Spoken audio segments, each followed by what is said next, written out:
this video, I want to quickly refresh you on the polynomial long division procedure as well as the procedure for synthetic division.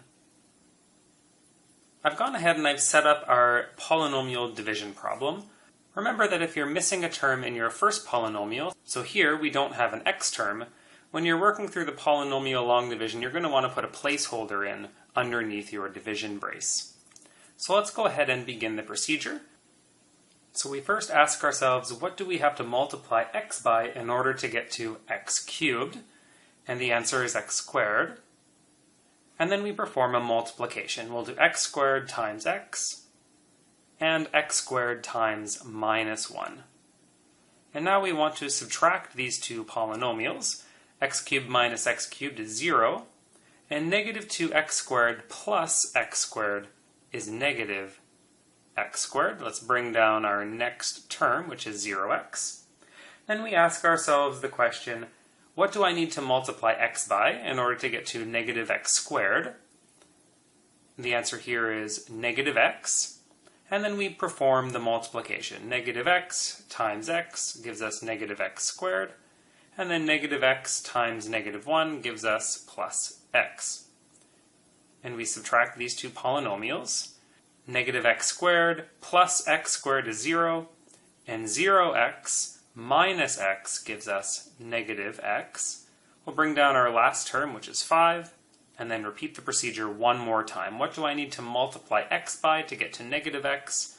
Well, that's negative 1. And then we perform the multiplication. Negative 1 times x, negative 1 times negative 1, and subtract our polynomials. We'll have 5 minus 1 for a remainder of 4. So now that we have the quotient and the remainder from the long division procedure, we can come back and answer the question. Our first polynomial divided by our second polynomial is going to be the quotient, which is x squared minus x minus 1, plus the remainder. And we write the remainder as the fraction 4 over x minus 1.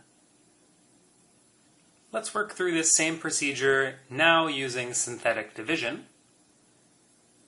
What we need for synthetic division are all of the coefficients of our first polynomial. Those numbers go here. So we have 1 x cubed, negative 2 x squareds, 0 x's, and then our constant is 5. Now over here on the left-hand side of our brace, provided that our divisor here is in the form x minus p, this is going to be the value p. And synthetic division goes like this. We take our first number and drop it down, and then we multiply. 1 times 1 gives us 1, and then we add. Negative 2 plus 1, multiply. 1 times negative 1, add. 0 plus negative 1, multiply. 1 times negative 1, and add 5 plus negative 1. Now we have to transfer these numbers we have at the bottom back into polynomial expressions. So over here on the far right, this is our remainder.